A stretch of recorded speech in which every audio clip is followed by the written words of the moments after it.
Nous poursuivons ce décryptage du discours à la nation du numéro 1 gabonais. Ali Bongo Ondimba s'est adressé à ses compatriotes comme tous les 31 décembre. Occasion lui a été donnée de faire le point sur les réformes en cours, de faire le point sur les chantiers en cours, d'interpeller le gouvernement sur la nécessité d'action à court terme, parce qu'en réalité, c'est de cela qu'il s'agit. Pour décrypter ce discours avec moi, un autre membre du gouvernement, je vous ai dit, ils sont plusieurs à se succéder sur ce plateau pour décrypter, pour parler des secteurs dont ils ont la charge. Et Brice Constant Paya, ministre des Transports, m'a rejoint pour la suite de ce décryptage. Merci, monsieur le ministre, d'être avec nous. Bonsoir. Je vous en prie, bonsoir. Et bienvenue. Comme vos prédécesseurs, nous vous permettons de faire une lecture de cette adresse à la nation du chef de l'État. Qu'avez-vous retenu de ce qu'a dit Ali Bongo Ondimba?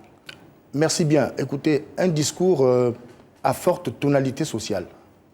Le président de la République a rappelé tous les efforts qui sont faits pour faire en sorte que les populations gabonaises soient soulagées de leurs maux quotidiens. Nous savons que c'est un engagement qu'il a pris dès son accession à la magistrature suprême. Il dit, et il le répète à souhait, qu'il ne pourrait être heureux que si les populations gabonaises le sont. Et je pense que ce discours rappelle que le chef de l'État tient à cette promesse initiale. Nous savons tous que le chef de l'État nous a toujours indiqué que, quel que soit le contexte économique, qu'il soit récessif, sa priorité reste les Gabonais.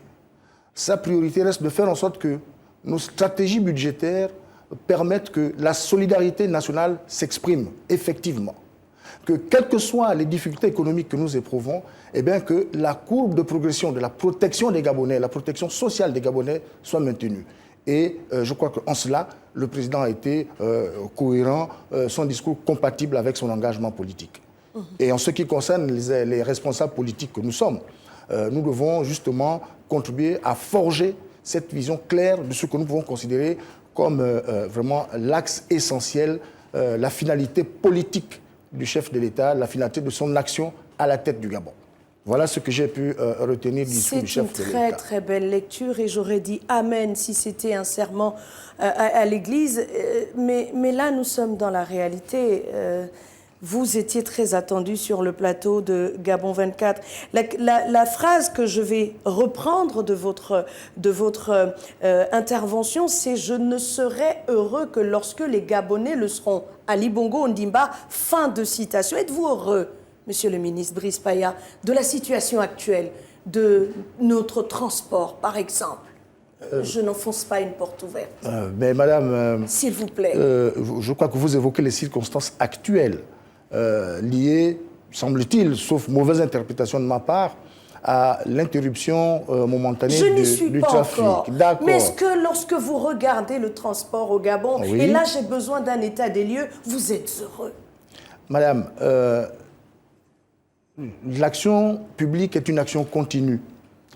On ne peut pas s'arrêter un instant et dire que nous sommes heureux. Nous sommes inscrits dans un processus continuel de réforme, d'adaptation aux besoins des populations. Mon rôle, en tant que membre du gouvernement, donc exécutant la politique du chef de l'État, c'est de faire en sorte de m'inscrire dans cette logique et m'investir à réformer, à faire en sorte de répondre aux besoins des populations. C'est vrai qu'aujourd'hui, on ne peut pas dire qu'on puisse s'en satisfaire. Il y a beaucoup à faire, madame. Tant sur le domaine aérien, terrestre, ferroviaire, sur le multimodal, il y a beaucoup à faire et nous nous y employons. Depuis que vous vous employez. Vous savez, moi, je n'aime pas beaucoup les définitions livresques. Je suis journaliste et je me base sur le fait. Je vois ça. Coupons un peu, sortons de la politique politicienne et parlons franco, comme on dit au quartier. La route est coupée. Un impact sur l'économie du pays, un impact sur les populations, un impact... Il y a des années que les signaux sont au rouge parlant de cette voie ferroviaire qui mène, qui relie la capitale administrative du reste du pays, parlant du sud-ouest, oui, etc. Nous sommes du sud-est, merci pour la précision, vous la connaissez. Pourquoi attendre que cette route soit à l'agonie, meurt, se suicide pour trouver des réponses. Non, il faut pas, sommes sur les faits, il ne faut pas poser les problèmes de cette façon-là. Posons les problèmes tels qu'ils se posent. N'allons pas dans les définitions livresques. Qu'est-ce qui s'est passé pour qu'on en arrive là? Là est la question. Madame, il y a ce qu'on prévoit et ce qu'on ne le peut pas. En l'occurrence, nous sommes victimes d'un glissement de terrain. C'est un phénomène naturel qui a emporté 900 mètres de voie. Et nous ne subissons pas ces effets-là. Dans les efforts que le gouvernement fait, notamment en ce qui concerne la voie ferrée, vous avez dit qu'effectivement, elle subissait certains affres. Et le gouvernement a mis en place un programme de remise à niveau de la voie, le PRN. Il est exécuté depuis déjà 5 ans. Et avec quel résultat? Madame, vous verrez, le thème normal est prévu pour 2024. Nous sommes en train de traiter tout ce qui a été identifié comme zone instable, c'est-à-dire les zones marécageuses. Sur les 150 premiers kilomètres de la voie, c'est-à-dire de Vendo-Virier à Ndjolé, la voie a malheureusement été posée sur des zones marécageuses, ce qui fait que, naturellement, avec le poids des trains et l'âge, eh bien, aujourd'hui, cette voie-là subit donc les affres non seulement de l'âge, mais aussi du poids. Parce que, à l'origine, c'est un train qui avait été conçu pour transporter des passagers et du bois. Aujourd'hui, nous y transportons des minerais de manganèse. Les productions évoluent annuellement. Le bois également. Les productions évoluent, les mais passagers votre voie également. ferrée, elle n'évolue pas. Tout à fait, si, madame. Il y a un entretien qui est opéré. Un entretien curatif et un entretien préventif. Mais s'il y avait entretien, comment on arrive à cet éboulement? On aurait dû le prévoir, cet éboulement. La nature n'a pas pris ses responsabilités un matin sans avertir. Ah si, madame. Ah si. Vous pensez que la nature vous avertit tout le temps? Non, mais parce que vous ne saviez pas que là, ça n'allait pas. Vos équipes de techniciens ne savaient pas qu'il y avait problème à ce niveau-là. À ce niveau-là, non. Et justement, nous étions sur l'une des zones qui était considérée comme la plus stable du chemin de fer. Donc là, naturellement, Dame Nature s'est imposée à nous. Maintenant qu'elle s'est imposée, qu'est-ce qu'on fait? Alors, qu'est-ce qu'on fait, madame? En ce moment où nous parlons, il y a des équipes sur le terrain qui traitent la voie, qui traitent le site. Nous avons 2 hectares et 2 hectares 3 qui ont été emportés. Nous opérons des travaux curatifs en ce moment. Pelle, pioche, nous avons mobilisé 80 personnes. Le plan d'urgence qui a été mis en place par le gouvernement, parce que nous n'avons pas beaucoup de temps. Le plan d'urgence, madame, c'est justement ce que je suis en train de vous dire. Oui, s'il vous plaît. Traiter la zone sinistrée, aménager une voie pour que nous puissions poser la plateforme. Et dès que la plateforme est faite, nous y posons la voie. C'est ce qui est en train d'être fait aujourd'hui pour faire en sorte que très rapidement, mais alors très rapidement, le trafic soit repris sur l'axe Ovendo-Franceville. Rapidement n'est pas une date du calendrier, ni un numéro ou un chiffre. S'il vous plaît, rapidement correspond à quelle durée? Écoutez, moi je ne veux pas m'engager, je ne suis pas technicien. Lorsque nous avons constaté les dégâts, nous avons tout de suite, avec la CETRAG, mobilisé tous les équipements, tous les moyens nécessaires.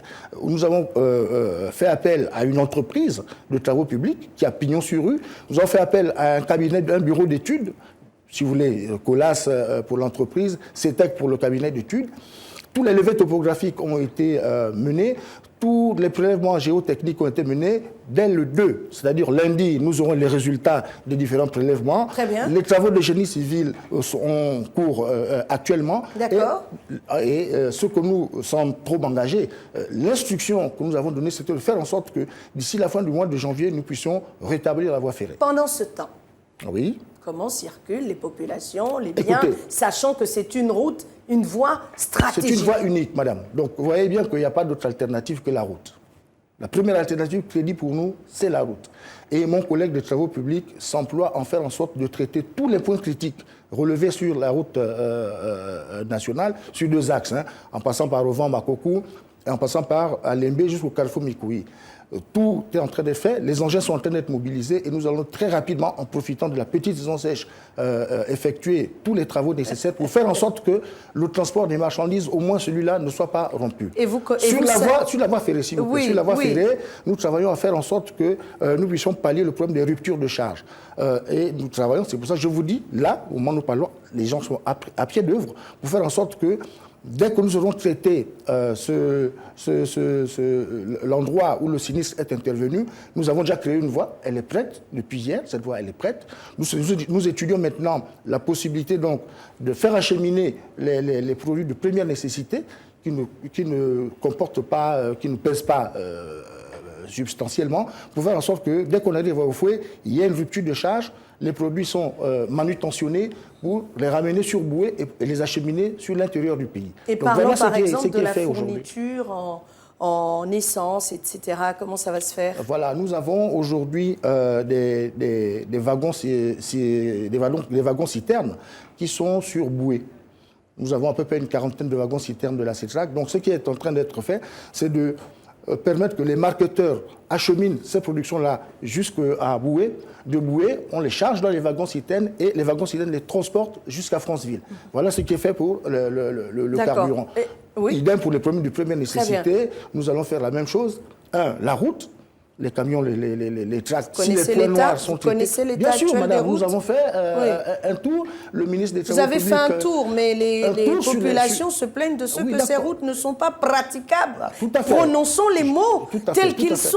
Maintenant, comment les rendre profitables? Vous avez évoqué quelque chose de très pertinent. Vous avez dit, nous profitons de la petite saison sèche. Le gouvernement connaît le nombre de saisons. Absolument. Il connaît exactement à quelle saison nous nous situons. Absolument. Donc, ce sont des choses que nous devons anticiper en tant que gouvernement. Je parle sous votre contrôle, monsieur membre du gouvernement. Alors, là, vous profitez de la petite saison sèche. Qu'en sera-t-il lorsque nous serons dans la grande saison? Madame, il y a toute une stratégie qui est menée au niveau du gouvernement. Mon collègue des Travaux publics nous l'a redit. Il y a un monitoring qui est opéré. Tous les points noirs sont connus. Ils sont en train d'être traités progressivement. Et je ne doute pas, justement, c'est pour ça que je dis, c'est peut-être une circonstance malheureuse qui intervient dans un contexte un peu heureux. Parce que si cette occurrence était survenue en période de saison de pluie, nous serions vraiment dans des difficultés beaucoup plus sérieuses. Or là, justement, je disais que... On est toujours dans des difficultés. Oui. Elles sont moindres, mais c'est des difficultés quand même. Tout à fait. Voilà. Mais rassurez-vous, évoluons, monsieur le ministre. Le gouvernement va traiter tous les points noirs. La Transgabonaise, c'est un point. Et va fluidifier la circulation des voitures jusqu'à... C'est un point, d'accord. On va évoquer rapidement, au pas de course, hein, les retombées de cette coupure de la voie ferrée. Le transport est cher. Le transport aérien, on n'a qu'une seule compagnie qui dessert cette partie du pays. C'est juste inacceptable. À quel moment vous pensez à remettre sur pied des compagnies? Le Gabon, aujourd'hui, n'a même plus de compagnie nationale. Comment on règle cette question définitivement? Alors, sur le transport aérien... Loin des discours. Non, sur le transport aérien, madame, comme vous le relevez, il y a une seule compagnie qui opère le réseau domestique, notamment Franceville, donc Vengue et Port-Gentil. Cette compagnie, vous la connaissez. Aujourd'hui, alors, deux solutions. La première, vraiment, c'est l'ouverture à la concurrence. Qu'est-ce qu'on attend? Madame, je ne suis pas là, moi, pour développer l'initiative privée. Je sais qu'aujourd'hui, il y a des compagnies qui ont déposé leur dossier au niveau de l'Agence nationale de l'aviation civile pour obtenir les certificats, donc les CTA, certificats de transporteur aérien et les licences d'exploitation. L'ANAC étudie ces dossiers-là. Il y a deux compagnies, je sais, qui sont quasiment en phase terminale. Et peut-être que lorsqu'elles auront obtenu les CTA et les licences d'exploitation, la compagnie qui opère actuellement aura des concurrents et cela pourra jouer sur les prix actuellement pratiqués. Et je reconnais que ces prix sont élevés. Ensuite, qu'est-ce que l'État fait? Est-ce qu'il y a possibilité de les homologuer, justement, les prix? Homologuer, écoutez, non. Parce qu'on est en situation de monopole? Vous savez la situation, voilà, c'est la loi de l'offre et de la demande, la confrontation. Nous, ce que nous avons fait quand même, parce que nous sommes interpellés par le niveau des prix. Alors, ce que je fais avec ma collègue de l'économie, c'est vraiment, d'abord, j'ai demandé à l'ANAC d'étudier la structure des prix du billet, actuellement pratiqué par cette compagnie-là. Ensuite, voir si, effectivement, même en situation de monopole, la loi au Gabon, notamment la loi sur la concurrence, permet que, notamment dans ces articles 5 et 6, permet que l'État puisse aller regarder pour sanctionner éventuellement les positions d'abus dominantes si elles sont constatées. C'est ce que nous sommes en train de faire. Très bien. Dernier point rapidement. Alors le transport des élèves gratuitement, c'est une des actions fortes d'Ali Bongo Ondimba. À la rentrée, il a dit aux élèves, vous serez transportés gratuitement. Sauf que dans vos bus, vous mettez les usagers, tout le monde est dans le bus. Des fois, les élèves arrivent en retard. Comment est-ce qu'on règle la question définitivement? Très bien, madame. Vous posez une question fondamentale. Nous sommes contraints d'agir avec le parc disponible. Aujourd'hui, ce n'est pas un secret, la Transub, du fait de la difficulté de disponibilité des pièces détachées, n'opère avec 70 bus sur le réseau, plus 40 bus que nous considérons comme la réserve opérationnelle. Sogatra, c'est 36 bus, et Transakanda, c'est 10 bus. Vous avez fait le tour, vous avez à peu près, si je fais le calcul, 116 bus pour transporter à la fois nos élèves et nos populations, puisque vous savez que nous sommes dans la gratuité du transport universel également. Alors qu'est-ce que nous faisons? Nous essayons de faire une exploitation du réseau qui fasse en sorte que entre 5h30, heure de lancement de l'exploitation, et 8h, nous ayons des circuits dédiés pour le transport des élèves uniquement. Et naturellement, après, nous avons un décrochage de ces bus qui reviennent pour faire le transport universel. Mais dans les faits, ça ne se passe pas comme ça. Si, tout à fait. Mais naturellement, il peut arriver que les élèves sortent avant les heures qui nous ont été communiquées par le ministère de l'Éducation nationale, notamment 13 heures. Il peut arriver qu'un élève sorte avant et se retrouve dans le circuit universel. Mais nous ne sommes pas restés comme ça, sur l'instruction du chef de l'État et de Madame le Premier ministre. Je rentre même d'ailleurs là d'un voyage à l'étranger pour voir toutes les possibilités qui s'offrent à nous à l'effet d'augmenter les capacités de transport, notamment le parc automobile actuellement utilisé par la société Transbur. Ça nous permettrait aujourd'hui de résorber donc ces questions-là et de faire un transport scolaire dédié. D'accord. C'est vraiment c'est des définitions. Après, sur le terrain... Ce ne sont pas des définitions, ce sont des faits, madame. Oui, sauf que sur le terrain, c'est pas ce que l'on voit. Nous, on a vu des élèves entassés avec d'autres personnes qui n'étaient pas des élèves en uniforme, qui allaient simplement dans la même direction, qui se sont retrouvés malheureusement dans le même bus. Et c'est juste inacceptable, alors que vous avez dit tout de suite que de 5h30 à 8h30, il y a un transport dédié uniquement aux élèves. Absolument. Mais bon, qu'à cela ne Nous tienne... faisons un monitoring quotidien pour vérifier cela. Très bien. Merci beaucoup, monsieur le ministre du Transport, d'être passé sur le plateau de Gabon 24. Mais vraiment pour me dire à la fin, est-ce que cette mesure de gratuité est viable? Le chef de l'État a dit, vous, techniciens, qu'avez-vous dit au chef de l'État pour dire, attention, monsieur le Président, on peut le faire de cette façon en faisant ci, ou plutôt de cette autre façon en mettant ça de côté? Parce qu'on a vu que le parc automobile de la Transurbe, par exemple, il y a beaucoup de bus qui sont malades, qui attendent des perfusions pour vivre. Alors, qu'est-ce que vous dites au chef de l'État? Est-ce qu'elle est viable? Cette mesure est viable, madame. Elle est viable? Si elle ne l'était pas, le chef de l'État... 365 jours. Si elle ne l'était pas, le chef de l'État ne se serait pas engagé à faire cette annonce. Ben parce que le chef de l'État, vous lui donnez des choses, vous lui dites des choses. Ali Bongo Ondimba, du haut de la présidence de la République, ne vient pas sur le terrain pour vérifier que tel bus ou que telle chose a été faite ou pas. Le chef de l'État nous donne des instructions, parce que le chef de l'État a une parfaite connaissance de tous ces dossiers-là. Absolument. Mais est-ce que vous lui dites la vérité? Nous nous employons à Est-ce que vous lui dites la vérité sur l'état actuel du réseau? Bien sûr, madame. Le chef de l'État suit quotidiennement cette mesure de gratuité du transport public. D'accord, donc on peut, jusqu'à la fin de l'année, transporter gratuitement les Gabonais, c'est ce que vous dites. C'est l'instruction du chef de l'État et sa volonté sera faite. D'accord. Qu'il en soit ainsi, vous le dites. Brice Constant Paya, ministre des Transports, oui, il est venu nous parler de cette voie et des solutions qui sont mises en place par le gouvernement. Il est surtout venu décrypter l'adresse à la nation d'Ali Bongo Ondimba. Merci d'avoir été avec nous. C'est moi qui vous remercie. Le décryptage se poursuit sur Gabon 24.